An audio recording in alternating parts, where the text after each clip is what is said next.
Yep. Yep. I did it. I became an Ironman on Sunday, November 16th, 2025 in Tempe, Arizona. I crossed the finish line in 14 hours, 48 minutes. I'm still so tired. I can feel my body is just still in recovery mode. But I will say that it was both the best and one of the best and one of the worst days of my life. So let's just start at the beginning to give you a good recap of how everything went. It started on Wednesday, the week of the race.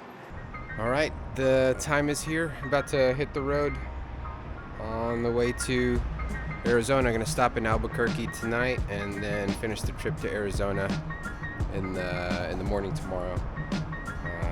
Everything's packed up, ready to go. I've done all the preparation. Taper week is in full effect. I feel strong. I feel ready. It's just now we're gonna travel and do the thing. I never thought this day was coming, but I'm excited. I'm excited and nervous.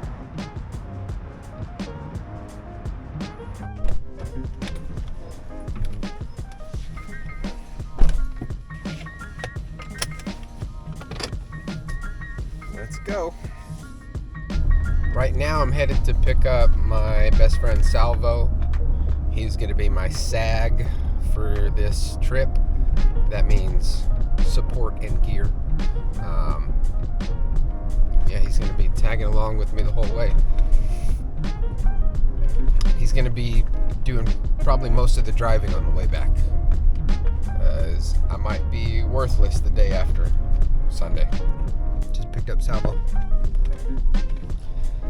On our way to Albuquerque.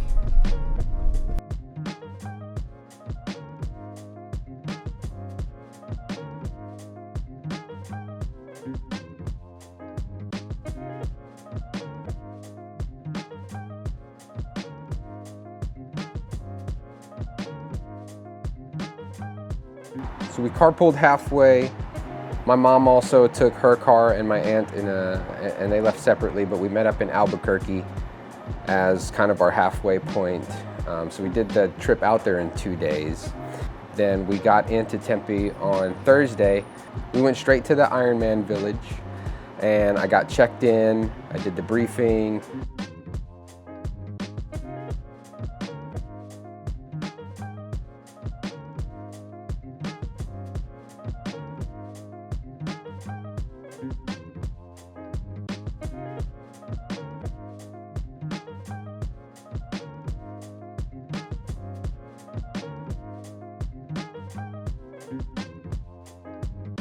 I spent, again, a small fortune at the Ironman, at the official store. And yeah, I spent a lot. But it was my first time and I wanted to make sure I had enough memorabilia to kind of commemorate it. I pretty much wanted a piece of, an article that I could wear every day of the week just so people know, because I'm going to be annoying about this for the rest of my life. You know, we got settled into the VRBO. Got into Tempe yesterday and everything's been going smooth so far. The VRBO is really nice. It's in kind of a weird part of town, but feels all right. Anyway, gonna get all my stuff ready.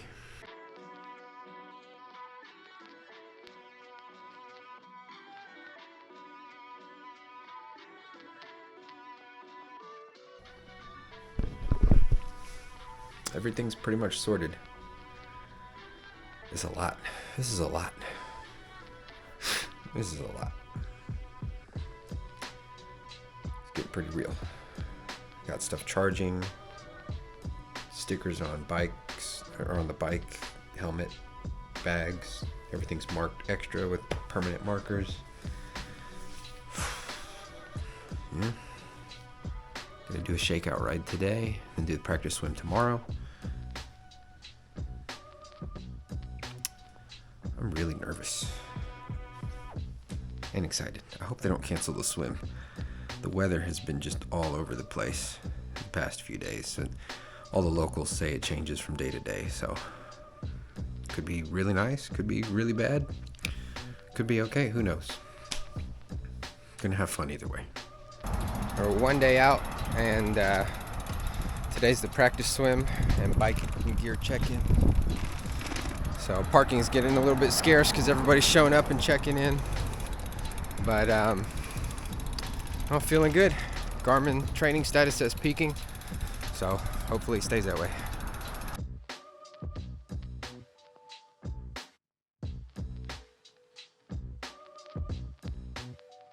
Well, the practice swim is done. Got the bike checked in, got the gear bags checked in. Quite a cold shock at the beginning of the swim, but it was good that I did the practice swim because tomorrow it'll just takes the surprise out of that. But it wasn't too cold once I got going. I let a little water into my wetsuit to help insulate and get my body used to the temperature. It definitely helped. After like 50 yards or so, I settled into it and felt fine. Murky water, just like Texas. Yeah, now we rest. I'm going to get my family from the airport, and now we just rest and freak out for the next for the next half day. Oh, this is happening. Family got into town. My wife, she brought all 3 kids, God bless her. And my dad showed up as well. He traveled with them, so it wouldn't be as difficult for her traveling with all 3 kids by herself. And I'm so grateful for my dad. The whole time I was just carb loading, eating as many carbs as I could, breads, pastas. Race morning happens, and I am nauseous beyond belief. I woke up at like 2 a.m., kind of full of energy. I tried to get a little bit more sleep. I ended up just getting out of bed at like 4. I barely slept that night, which is normal for, race day jitters. But I woke up so nauseous. Like I could not eat, I could not get myself to want to eat anything. Just the thought of eating just made me even more nauseous. And I just figured it was race day nerves, because I've had that before and it's worked out. But this was just on another level because, of course, this is the farthest distance I will have gone in a triathlon event. So just the whole ordeal of it just had me on edge. My stomach just did not want to cooperate. The whole drive there, I was still nauseous, trying as much as I could. I think I maybe ate half a banana and a couple bites of a bagel. I tried to eat 1 bite of some egg whites just to get some protein, but the second I smelled the eggs, I was just like, oh God, I didn't want that. I'm extremely nauseous. So freaking nervous.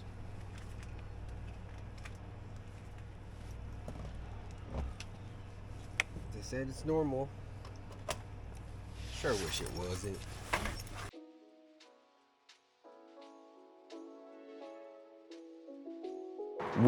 I got into transition and started prepping on my bags and stuff. I think just by the grace of the triathlon gods, somebody sent me an angel, because I was getting my gear bags ready, and I just happened to mention it to another participant. Hey, I'm really nauseous. I'm really nervous today.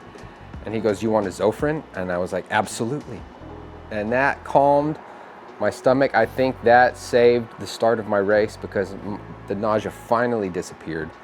And about 20 minutes before we jumped in the water, I took a Martin gel just to have some kind of boost in the middle of the swim. I was just so nervous about not being able to eat, so I didn't know if I'd have enough energy to get started. Jumped in, let some water into the wetsuit, brushstroked for a couple seconds to let that shock fade, and then I started my stroke.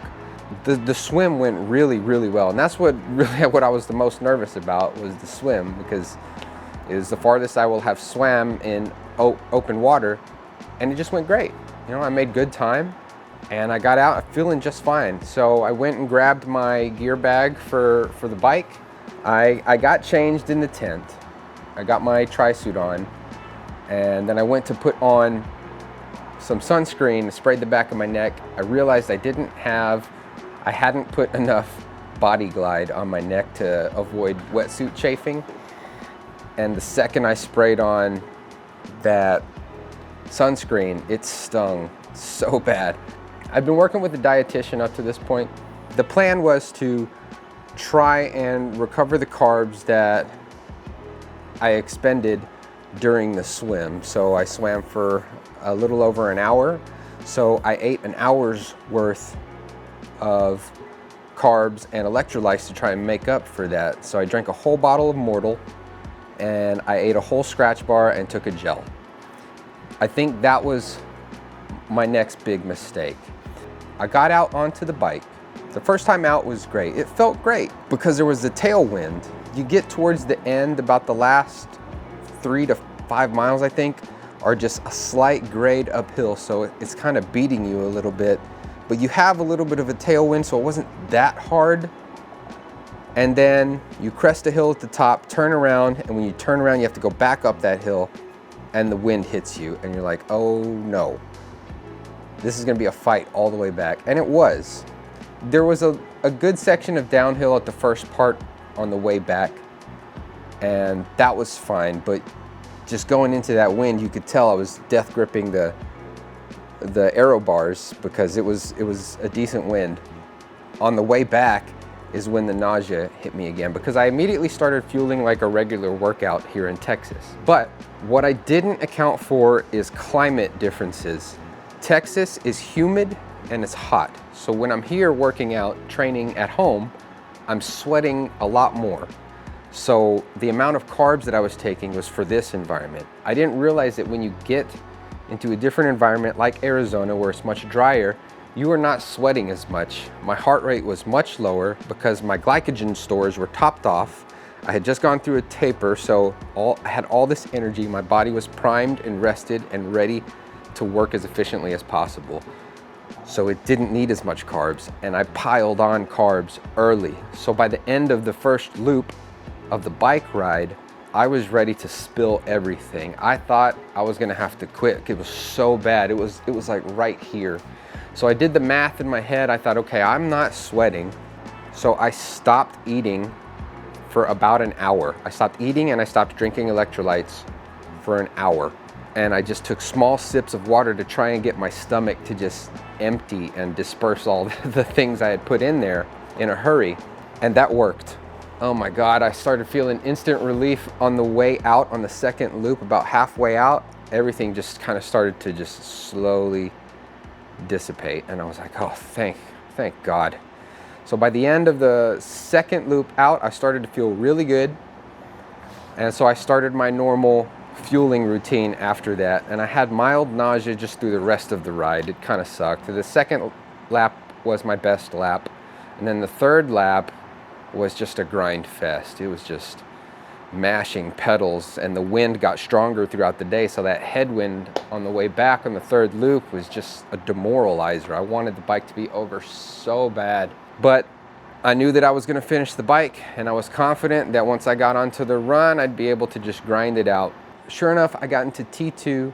I felt decent. The legs felt like jelly, of course, but I was well ahead of cutoff time, so I knew that if I just did like a run walk split, I would be all right. And I was surprised at how fresh my legs felt when I started the run. I did about the first 5K kind of easy, just like an easy pace.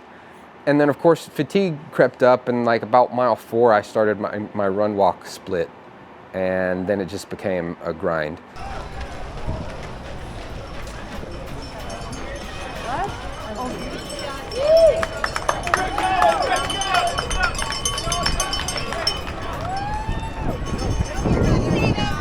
We got this, baby. We got this, baby.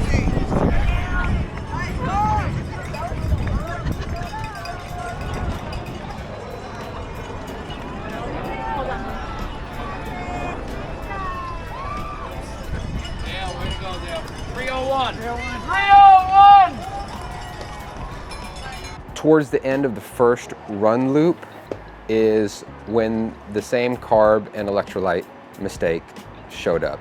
I was about to empty my stomach everywhere. I swear everything was right here, just ready to just explode out of me. I was fueling normally like I do in Texas, but that thought hit me again. It's like, I'm not sweating. My heart rate is not high. My body is not working as hard as I was working in Texas. So I'm just gonna stop fueling for the same amount of time that I'd been running. At about that point, it was like an hour and 15 minutes. I stopped eating and I stopped electrolytes for that amount of time. And sure enough, I just started to immediately burp like rapid fire. These burps just started coming out of me. And it was such a relief. Oh my God, my stomach felt so much better after all those burps. So then after that, I switched up my game plan and I decided to just go a gel every 30 minutes with just small sips. From that point on, it just became a complete grind all the way until the end. It was hard to keep running for anything longer than a few minutes, and then I'd have to stop and walk. There were a couple of bursts here and there where I had just a little surge of energy. It became more hopeful as I got towards the end of everything. I felt like the end was coming, but then that also made it worse because you're anticipating being able to stop. But you know, it was just one foot in front of the other for 26.2 miles, just step after step after step, fighting demons, talking to myself, seeing my family along the way. Thank you to my family. It was so special to see my daughters so excited. My wife was so supportive. My mom, my aunt, Dia Isabel, I love you so much. My dad, thank you so much for being there and supporting me. It was so special to have, you know, both my parents there, my wife, my kids, my best friend, Salvo. Dude, you got this. How you feeling? Shit. You got this. You can do it. We believe. Slow and steady. It's definitely going to be a swim, bike, walk. Yeah. You got it. It was incredible. Incredible. And the energy of the whole thing, the grandeur of a full Ironman is far and away better than any race event that I've ever done.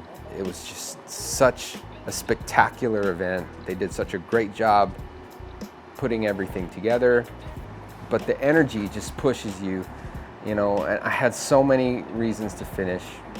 It was dark, and it was those dark miles, those mental miles in the last bit that I pushed through.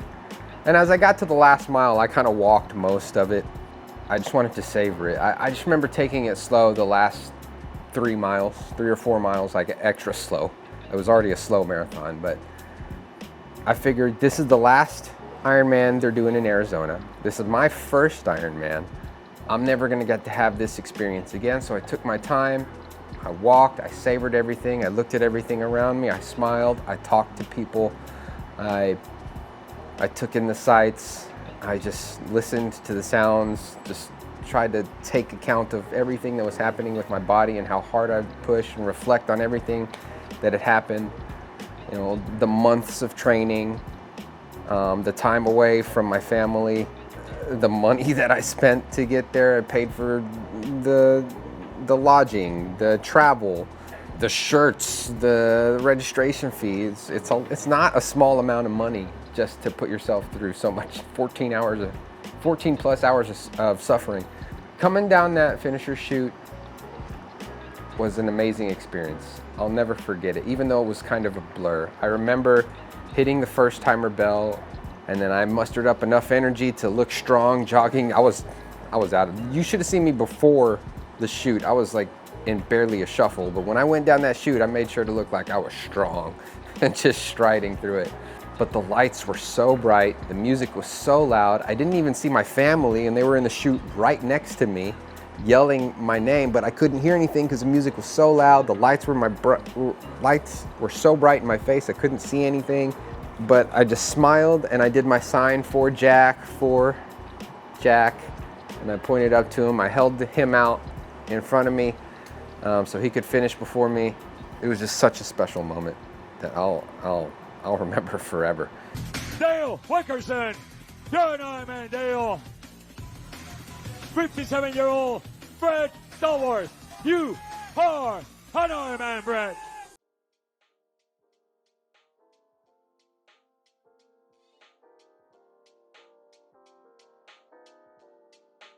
And here's the medal.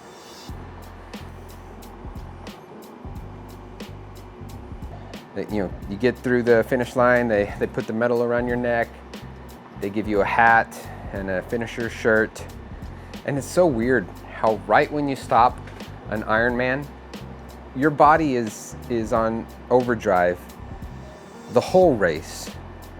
And it's like it knows immediately, right when you stop the race, your body's like, all right, it's time to shut everything down. And your legs immediately lock up. And the walk back to the car is one of the most difficult things, the cherry on top of that entire race. Just that slow zombie shuffle all the way back to the car. My buddy Matt went to get my bike and my gear bags. My family shuffled all the way back with me. Luckily, they parked at a very far parking garage. I'm gonna wear this title proud. I'm gonna be annoying about it, honestly. I mean, pretty much every sentence I start after this point is gonna be like, well, as an Ironman. So, you know, get ready, because that's coming. I already got the decal on the back of my truck. The tattoo's coming soon. So I've already got an appointment scheduled for that. I probably won't do another full distance for a long time. I need to let my girls get much older. They're young, and I want to be present for their formative years, and this is a lot of training. So I don't want to take time out of the weekends anymore for anything longer than a couple hours, because it's a lot of time, and my wife deserves better than that. I want to be there and for them and for my wife, because they're young and they're difficult right now. But I love you. So I'm going to switch my focus to try and get faster at the sprint, Olympic, and half distance. So maybe I'll do one half Ironman a year, and the rest of the season I'll just do sprints and Olympics. So less training volume, more high intensity training volume, at least more quality work to try and build strength in short distance. And then sometime down the line, once the kids are older, more manageable, I'll revisit doing another full distance. But who knows when that'll be. Hopefully soon. And maybe one day they'll start doing triathlons with me. And that'd be great. I love this sport. I'm gonna keep doing it. Thank you for watching this video. Thank you to everyone again who came through for me and supported me and pushed me. Everybody who supported me on this journey pushed me across that finish line. I couldn't have done it without everybody backing me, and it's been incredible. Only two complaints I have. A, I love Mortal Hydration, but the flavor that you guys pick for the aid stations is the worst possible flavor. It's the most disgusting flavor. Why don't you just pick something normal like lemon lime? They had like this weird berry one that had like this bitter aftertaste. It was so terrible. It's so bad. Ugh. Tastes like Robitussin. And then the other complaint is, why do you hate people with large heads? These hats fit like a yarmulke on my large head. Like, come on, just make your hats bigger. Stop discriminating against us fat-headed people. All right, thanks for watching. It's 2 days after Ironman, and expectedly I'm more sore today than I was yesterday, and the day I was just delayed muscle soreness. And then I just want Papa. Yeah. Anyway, life doesn't pause. In fact, it picks up right back where it left off. And look at this I got from the pilot. Oh, that's great. I love it. And look at the back. Yeah, give me a kiss. What is Daddy now? Ironman. Iron Man. Oh.